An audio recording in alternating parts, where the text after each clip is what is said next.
Halo sahabat perempuan, selamat datang di podcast Ruang Berbagi Sahabat Perempuan.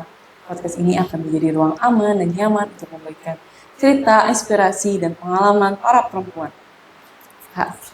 Saya Safira Febrina yang akan memandu podcast hari ini. Nah, hari ini adalah podcast series ketiga yang bertemakan tentang akses pendidikan perempuan muda untuk bebas dari tekanan menikah usia anak, yaitu usia di bawah 19 tahun. Bersama narasumber kita yaitu Rashifa, perempuan muda dari Desa Kutarujo, Kabupaten Kepahyang.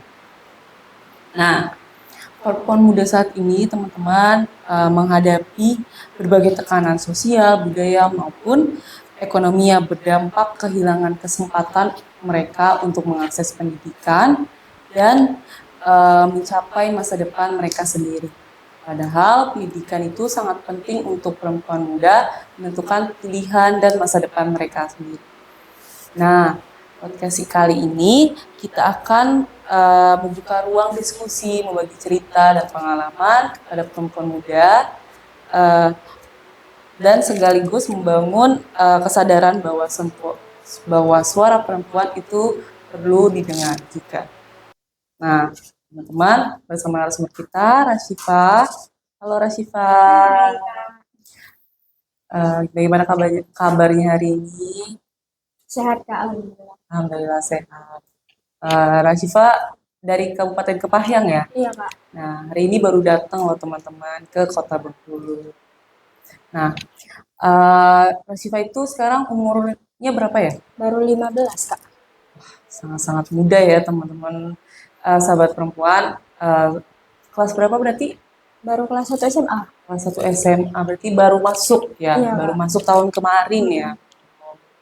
Jadi berarti tahun ini tuh mau Naik kelas 2. naik kelas 2. Kebetulan di sekolah di mana? Di SMA 1 Negeri Kepahyang Kak. SMA Negeri 1 Kepahyang. Nah, sebelum kita masuk ke pertanyaan-pertanyaan nih, Syifa. Syifa kan pasti udah bergabung ke perempuan muda di Cewek Perempuan ini. Nah, boleh dong ceritain awal mula gabung di perempuan muda Cewek Perempuan ini dari tahun berapa, terus sampai saat ini. Aku awal mula gabung dari tahun 2023 Kak. Pertamanya tuh dikasih tahu sama Ibu Sekdes, kayak dikasih surat undangan untuk ke rumahnya. Terus ya udah acaranya kan jam 4 sore. Jadi ke jam 4 sore itu kan udah ke sana. Yang lain teman-teman yang lain tuh udah ngumpul semua. Terus em, dulu pendamping masih Bang Alam kan, Bang Alam tuh ceritain lah ini kalau manfaatnya tuh gini, kalau manfaat gabung. Terus kami pilih ini apa ketua, wakil, bendahara, sekretaris. Kami pilih itu. Terus kalau yang ketua kemarin aku langsung. Jadi Syifa yang menawarkan diri ketua. Iya, aku Langsung. menarik. Keren, keren. Lalu? Terus selain ikut ini tuh aku juga ikut apa sih, CU Kak. Oh, CU itu apa ya? C- CU, coba jelaskan CU itu apa? CU tuh tempat kita nabung gitu loh Kak. Kalau aku ya manfaatnya tuh gede banget sih Kak. Kita tuh bisa nabung, terus aku tuh menyisihkan uang jajan dari orang tua kan. Sekolah tuh untuk nabung ke CU gitu. Jadi dengan Syifa mendapatkan uang dari orang tua, menyisihkan uang jajan, terus dengan adanya CU, jadi Syifa bisa menabung Iya, ya, nabung. menabung di CU. Nah, selain dari Syifa mengikuti CU, udah apa aja Syifa lakukan sebagai perempuan muda di CU Perempuan? Aku kebetulan juga ikut jadi kadar OSL di Puskesmas Kak. Puskesmas mana tuh? Puskesmas Keloba. Oh, dekat di desa Kutorejo. Iya dekat sekitar. Cuman kalau satu desa deh. Oh, Mm-mm. nah apa aja sih yang dilakukan jadi kader OSSL? Kita kalau kami di sana tuh memberikan pelayanan kan Kak, terus sharing-sharing tentang perkawinan anak gitu. Terus apa lagi ya, tentang tentang reproduksi juga kan Kak, Jadi, tentang tubuh kita gitu. jadi kayak memberikan informasi lah, pelayanan informasi kepada uh, apa namanya di puskesmas ya, pelayanan informasi di puskesmas tentang KSR, tentang apa namanya reproduksi pada perempuan muda atau yang lain, dan juga tentang pernikahan anak usia di bawah. Siva kan tinggal di Desa Torojo itu dari kecil ya, dari lahir ya. Siva melihat kondisi lingkungan rumah Siva dan lingkungan sekolah Siva. Apakah tekanan menikah muda pada perempuan itu masih sering terjadi? Iya Kak, sering banget terjadi karena kan tanggapan orang lain bahwasanya kalau menikah itu bakal sukses kan Kak. Terus karena yang terjadi itu kan teman aku sendiri kan Kak, dari teman aku sendiri dan em, sekarang dia sih udah nikah sih Kak, Teman Siva sendiri itu menikah berarti umur berapa?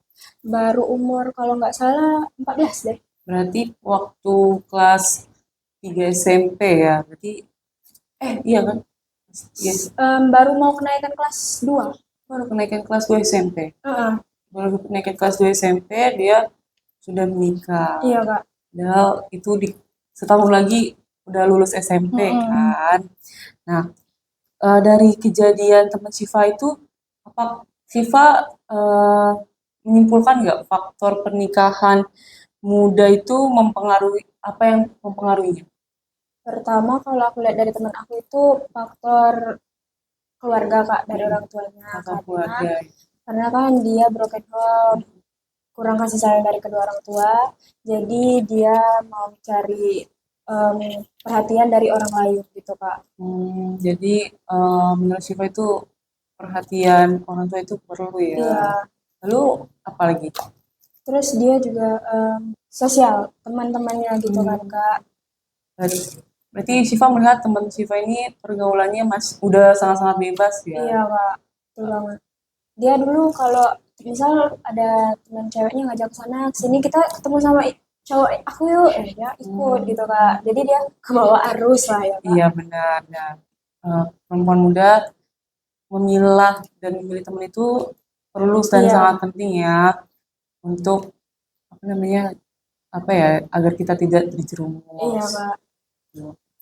Apalagi sih Pak yang menurut Siva lihat gitu. Faktornya ya Kak. Uh-uh. Kalau kalau faktornya ekonomi juga termasuk sih Kak. Seperti apa itu ekonomi yang menurut yang Siva lihat?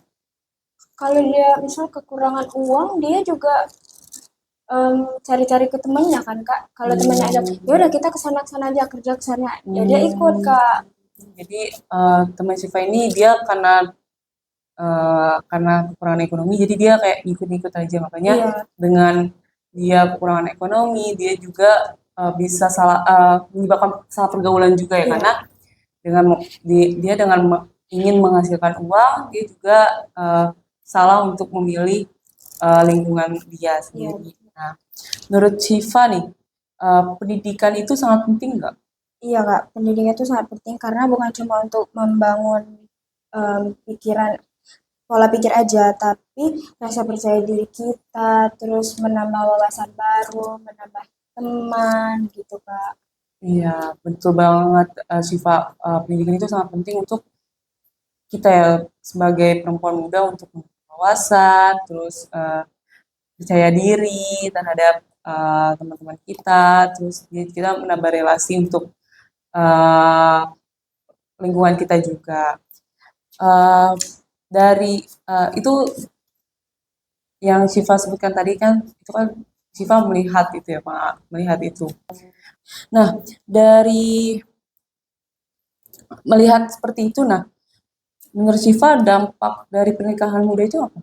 Pertama dampaknya ke diri sendiri kan Kak, karena putus sekolah, terus kita kan umur sekarang kan lagi pengennya main, Mm-mm. sekolah itu dia nggak bisa lagi. Terus kalau di keluarganya mungkin dia apa dapat KDRT kan Kak, karena kalau apa teman aku yang tadi tuh dia sering cerita kalau suaminya pulang kerja terus marah-marah tuh dia melampiaskannya ke teman aku tadi gitu. Jadi dengan adanya dengan kita apa ya dengan pernikahan usia di bawah 19 tahun itu kayak KDRT itu jadi dampak dari pernikahan itu ya. Menurut Siva itu sangat-sangat miris gak? Maksudnya kayak prihatin lah. Iya Kak, kan dia juga masih di bawah umur kan Kak. Temen Udah, Siva ya, iya, iya benar. Apa namanya? eh, yang harusnya berpendidikan, yang harusnya bersekolah, bermain sama Siva, hangout bareng Siva, main kesana kemari, ternyata dia harus ngurusin anak, terus mendapatkan kekerasan lagi loh ke suaminya. Sangat-sangat prihatin loh teman-teman. Nah, kan perempuan saat ini tuh mempunyai banyak keinginan ya kan Syifa, mempunyai untuk mempunyai banyak keinginan untuk melanjutkan pendidikan, terus menentukan pilihan mereka dan mencapailah apa yang mereka inginkan gitu. Nah, tapi nggak selalu mendapatkan dukungan dari keluarga ataupun lingkungan sosial mereka, sosial dia ini, sosial dia. Nah, menurut Syifa dukungan seperti apa yang yang paling dibutuhkan terhadap perempuan muda? pertama itu dukungan emosional kan Kak. Kalau kita di keluarga kita, misal masalah pendidikan. Masalah pendidikan kalau kompromi sama orang tua kan pasti beda pendapat kan Kak. Kalau orang tua kita pengen di sini, kita pengen di sana, kan ujung-ujungnya tapi ikut orang tua juga. Em, Seharusnya sih pendapat dan suara kita tuh bisa didengar sama kedua orang tua kita gitu. Jadi apa namanya? Yang dukungannya itu kayak suara kita lah perlu didengar juga, Iya, pendapat kita perlu didengar, apa yang kita inginkan juga perlu apa yang kita inginkan juga apa perlu didengar juga loh. Toh. iya. Kita juga mempunyai hak untuk menentukan pilihan Pilihan kita kita. sendiri. Benar. Nah, menurut Syifa nih, gimana sih caranya untuk perempuan muda menyuarakan hak mereka yang tadi yang kita bicarakan tentang akses pendidikan dan menentukan pilihan hidupnya sendiri. Kita tuh harus percaya diri Kak. Terus kita juga harus berani mengatakan tidak ke seseorang gitu kan Kak. Biar pendapat kita tuh bisa didengar. Kalau kita tuh maunya gini, bukan malah dipaksa Hmm, menuruti kemauan orang lain gitu sih Kak. benar banget. Jadi kita tuh harus mempunyai kepercayaan diri lah teman-teman perempuan muda ya untuk menyuarakan pendapat kita, untuk mengeluarkan pikiran kita, isi pikiran kita dan apa yang kita punya gitu. Ya, dan dengan itu kita kalau kita berani dan punya kepercayaan diri itu Iya.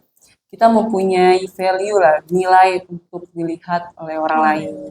Tuh, bener banget. Apakah Syifa sudah mulai percaya diri?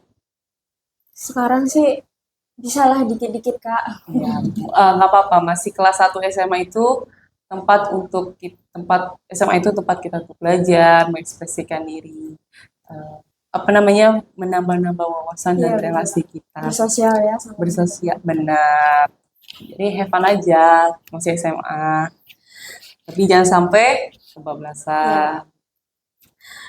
Nah, menurut Syifa, pasti kan Syifa punya harapan nih. Nah, apa sih harapan Syifa dalam pilih perubahan untuk akses pendidikan perempuan muda saat ini? Harapan aku sih semua perempuan muda yang ada di Bengkulu lah Kabupaten Kepanjen juga bisa mendapatkan pendidikan yang layak Kak. Karena kalau perempuan yang memiliki pendidikan yang tinggi tuh pasti dia tuh berani menyuarakan dirinya gitu. Karena dia tuh ada pegangan gitu kan Kak. Hmm. Setuju banget sama pendapat Syifa terhadap itu. Jadi kalau kita punya pendidikan, punya pengetahuan dan wawasan, kita sebagai perempuan muda, kita juga punya pegangan lah untuk Heeh. menentukan pilihan kita sendiri. Nah, aku mau nanya nih, Syifa kan sebagai perempuan muda dari Iya. desa Keterojo kan, nah di Kabupaten Parahyangan, apa sih yang udah dilakukan selama Syifa jadi perempuan muda terhadap apa program-programnya Cahaya Perempuan?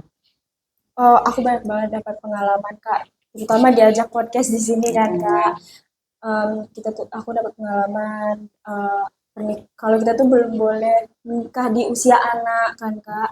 Terus terus hak-hak kita gitu. Hak kita untuk menikah atau enggak menikah. Terus masih banyak banget Kak aku dapat pengalaman. Aku ikut ikutan dari 2023 Kak, udah lama banget. 2023 loh, berarti 2023, 24 sampai 25, 26 ya. Berarti udah Iya, hampir 4 tahun ya, udah banyak mm-mm. banget kegiatan-kegiatan apa ya, yang diikuti Iya kan betul banget pasti. Kak. Diskusi kritis, apa namanya, forum diskusi pastinya kan kayak sosialisasi juga. Apakah Syifa juga jadi sebagai konselingnya teman sebaya Syifa, kayak jadi teman curhatnya, Iya sering karena Kak. dengan jadinya dengan menjadi perempuan muda gitu. Jadi Syifa di tempat curhatnya teman-teman Syifa. Iya sering Kak. Terus kalau ada program gini kan pasti aku cerita ke dia. Mm-mm. Jadi kalau kita tuh nikah di usia anak tuh belum boleh gitu kan, karena belum kuat mental, emosional kita tuh belum stabil gitu Nah, Kak. nah, dengan itu ada nggak sih teman-teman Syifa yang kayak, oh iya benar juga ya gitu. Ya alhamdulillah sekarang dari Tabatebelet, Karanganyar, Kuterjo, aku udah banyak banget ngumpulin teman-teman buat gabung ke program Saya Perempuan Kak. Keren sih, keren banget. Berarti dengan itu kayak eh, ada kemajuan lah ya, teman-teman jadinya lebih partisipatif, jadi lebih Mm-mm. kayak, ih ternyata benar juga ya, kita tuh harus sebagai perempuan muda, sebagai anak sekolah, kita harus gapai mimpi kita, menentukan pilihan kita. Berarti menurut Siva udah banyak banget dong dari tahun 2003, 24, 25, 26 ini. Iya, terus aku juga ketemu sama orang-orang hebat Kak. Pokoknya banyak banget yang aku ikut program itu, keren sih kayak ngedukung juga di sekolah. Mm-mm. Di Soalnya sekolah. di sekolah juga masuk sih. Ada konseling-konseling di sekolah juga ada Oh, gitu. jadi ada di sekolah juga ada ya, tapi Ada. eh, orang tua Syifa pasti sama-sama mendukung kan dengan kegiatan Ya, Syifa seperti ini untuk mendapat wawasan Syifa juga, gitu kan pengetahuan Syifa. Jadi banyak apa ya, pengalaman Syifa udah banyak banget, terus wawasan Syifa, pengetahuan-pengetahuan Syifa udah banyak banget yang Syifa ambil dan resapi. Nah, yang terakhir nih, pesan Syifa ke perempuan muda, teman-teman Syifa, teman-teman sebaya Syifa yang di luar sana, yang di luar Bengkulu ataupun yang di luar yang di seluruh Indonesia ini, apa tuh pesan pesan pesan dari Syifa? aku, kita tuh kita harus berpendidikan tinggi, sekolah, terus jangan takut untuk menyuarakan pendapat, percaya diri, bersosialisasi, dan utamakan ijazah sebelum ijab sah. Nah, benar banget teman-teman, kita sebagai perempuan muda perlu menggapai mimpi kita, menempuh pendidikan Ya tinggi, Kak. mencapai mencapai cita-cita kita, menentukan pilihan hidup kita sendiri. Gitu. Keren, keren, keren banget sih Pak ngobrol-ngobrol hari ini, podcast kali ini. Aku salut untuk Siva yang udah mau menjadi peran perempuan muda untuk perubahan saat ini ya. Eh, udah berbagi cerita dan pengalaman juga untuk pada hari ini, dan semoga obrolan hari ini, podcast kali ini menjadi pengingat bahwa perempuan muda itu mempunyai hak untuk mengakses pendidikan dan belajar, bermimpi, dan menentukan pilihan mereka sendiri. Nah, buat teman-teman yang sudah mendengarkan podcast hari ini, podcast series ketiga kali ini, jangan lupa mendengarkan podcast berikutnya. Sampai jumpa. Dadah.